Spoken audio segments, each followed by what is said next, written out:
So I thought I might do something a little bit different and review a coffee machine that I've had for about a year. When I get out into the garden, I like having a cup of coffee before I go out there and do some hard work. About a year ago, I bought this Breville Express Impress machine to replace my old fully automatic DeLonghi EC685. And one of the benefits of it, it allows you to undertake a bit of manual tweaking to your coffee and get it exactly how you like. The EC685 was good as a pressurised portafilter, but it didn't actually give you the flexibility to increase the strength and really get the grind the way you like it. So I thought I'd take you through this review if you're interested in coffee as well. So pretty easy to turn it on. You've got the grinder machine up here, very easy to fill it up. The actual coffee that I use is the Aldi brand. It's a Lazzio. It's about $15 for a bag of these, maybe a bit less depending on whether you're getting the dark variant. You pour that into the top there. The grinder machine has a couple of fine settings, so you can adjust it over here on the left hand side. And also when the coffee beans are out, there's also a finer setting that you can apply. You take the little grinder piece out and you switch it around. There's a couple of really detailed reviews on that if you're interested in it. What I've found is that when you change your coffee bean, or even if I have the same brand and style of coffee bean, once you put it in, you've got to adjust the grind settings a little bit because the volume again changes, and your portafilter will either get too full up, or it doesn't give you quite the level of grind that you're after. So there's just a little bit of tweaking on that side. Once you've got the internal grinder about right for your liking, generally speaking, you can just play with this set if you're using the same style of bean. So this is the portafilter that I use. I bought this product from Temu, and you might realise that you can see this on Amazon Prime. But oftentimes the products on Amazon Prime, I think what happens is a lot of suppliers get decent products from Temu at a fraction of the price, or over from Chinese imports, and you can order them at a little bit of a discount to what you do get them off from those third parties on Amazon. The standard portafilter looks like this. My wife uses the pressure filter for her decaf, and it's a solid piece of machinery. But this is quite nice as well. So what you do, it's pretty simple. All you do, once you've set up your volumes and grind, which is a little bit of playing around when you first get your machine, once you're pretty happy with that, you just insert it in, and you'll see here that the dose light comes up. You press it.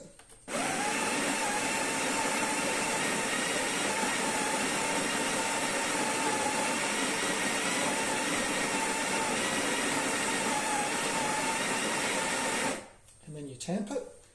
This tamper here gives an automatic pressure to get it down to the level that you need. And you can see here, for whatever reason, it hasn't put in enough volume, which was strange because the last couple of coffees that I did went up to the green line. So there's a little processor in here, and if I press it again, it's flashing telling me it needs some more. It should get close to this green line, and typically it will go slightly over. So I'm going to try and stop it just before it does that. Well, it did it quicker than I could press it. It's telling me to tamp. And you can see here, I didn't quite catch it, it's gone over. So what you need to do when you're resetting the level, next time I use this, it will be down to the green line. All I have to do is use this little razor item that they supply, and I'm going to take it over to the bin in a second just to get rid of it so it doesn't spill everywhere. And what you do, you just pop it in and level it around to get it at the right height.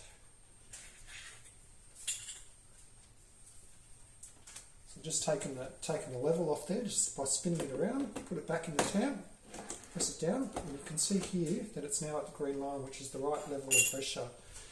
Now, one of the challenges with this particular tamping system is that when it grinds down, it actually pulls in the centre. So when you compress it, it creates a greater pressure in the middle, and there's not enough pressure on the outside. Now, that's not an issue for the pressurised basket, but for the bottomless unpressurised baskets, what that will mean is that the water will find the path of least resistance, and you don't get an even distribution of water when the boiler runs through it. So what I've done when I purchased this bottomless unpressurized basket. I also bought this little distributor tool. What it allows me to do is just reset that distributed or that clump of grind that sits in the middle, and I redistribute some of the grind to the outside, because I know from using this that when I look at the bottom of the portafilter as it comes out, the water tends to come out the side, suggesting that the grind isn't evenly distributed and packed down into the puck there. So I'll pop this back into the tamper. Tamp it down, it's great. I don't have to worry about the pressure. I normally do it twice just to give it a nice smooth finish. You can see here it's polished quite well there on the second tamp. But I do like to just give it a little bit of a clean up as well. I put this product here, I also got through Temu, significantly cheaper than Amazon, and now it looks like a perfect puck. You'll actually see whether it's perfect when you put it into the coffee machine to run. So just lock it in there. What I do as well, and just so that you can see how it runs out, I'll use a glass cup so you can see how it works. What I normally do is just put a bit of hot water into the glass just to warm up the glass. And the beauty of this, it's got a hot water nozzle.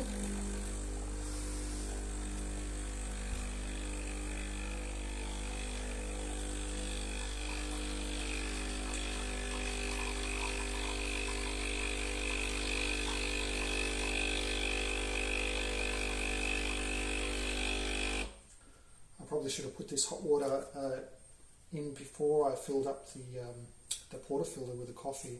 What I normally do is just swirl it around and let that hot water permeate through the glass, so that when I pour the coffee in, it doesn't pull out all the heat from the coffee. I'll just pour that hot water into the sink. And then what I'll do, I'll just let this run. And you might see, if I've got the puck done perfectly, you shouldn't see any of the coffee squirting out from the side. But I've got this programmed to the right volume and the right temperature, the way I like it. I just press this, and hopefully you see the coffee coming out, and you'll see the extraction as it goes into this glass cup.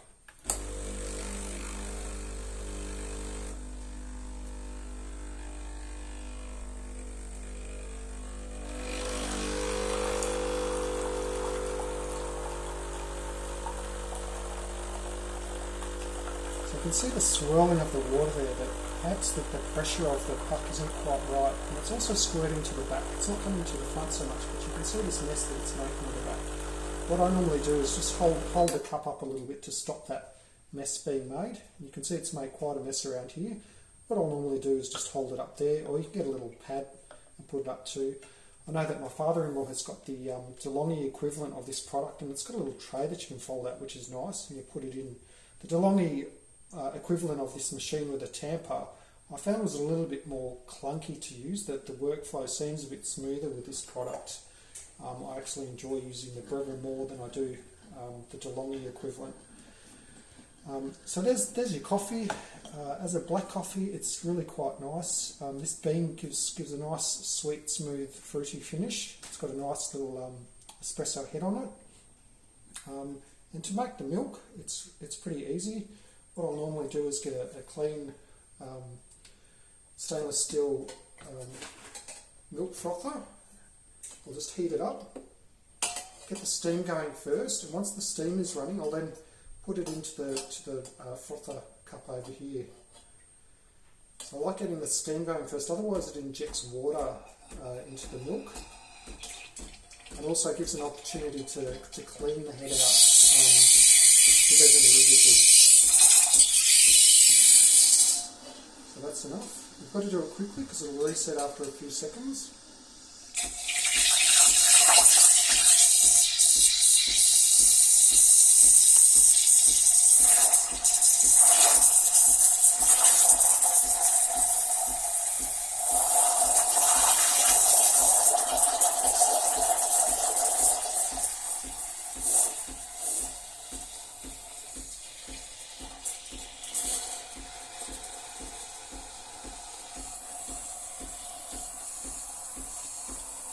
I'll normally do this by touch with the milk. Once it gets too hot, I know that it's time to take it out. So I can feel that's too hot with my fingers.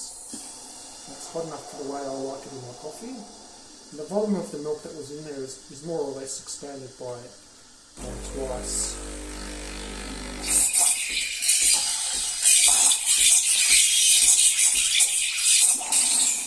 So I normally give it a little bit of a jet through with the clean water just to make sure that the head is clean, and then I'll wipe it down later as well.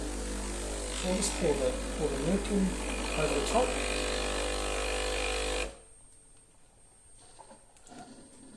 I'm not much of a barista or an expert at all. You can see here, it depends how frothy you like it, but that's quite nice in there. And if I feel like a little bit of a sweet top up, I have this product here which I also buy from Woolies. I haven't seen this product in Aldi yet, but there might be an equivalent. The caramel syrup for coffee, it's lovely, just with a little tip if you like something a bit sweet. But I've also been trying some of these other alternate brands, Bickford salted caramel. But to be honest, this brand here seems to be a bit to my liking, but you might find something alternative that you enjoy. So this is a very quick demonstration of the workflow for the Breville Express Impress. I'm not an expert in coffee terminology or anything like that, but for me as a bit of an amateur, it works quite well, and it gives you some manual workflows to allow you to adjust coffee to your strength and what you like at home. It is superior to the automatic one, which in some cases tended to feel a bit overheated or a little bit burnt, whereas this one here allows you to adjust the coffee grind settings and the volume. What I really like is you don't have to think about how much pressure you put on the tamping, and it generally keeps most of the mess in the unit. Unless if you purchase this open porter filter, you do get a little bit of sprayback if you haven't done a precise job on the tamping and the part compression there. But if you use the closed filter, that will all get captured in the runoff there. I could see as the flow was coming out too, it was a little bit, you could see it coming out in a little bit of a squiggly fashion. If it's done properly, it should be streaming out like a nice line. In some cases I get it quite right. I probably still need to adjust the grind setting a little bit, but I get a little bit lazy when I'm putting new beans in to precisely adjust it. I hope you enjoyed that review. The Breville Express, you get it for between $700 and $900. $700 is probably on the cheap, very on a special side of things, but I've seen it going lately at $800 or $900. So I got it as a special from my Qantas frequent flyer points and paid $10 up front on it. So it's been a really nice replacement, and great for a coffee in the morning to wake up so that you're ready to get out into the garden.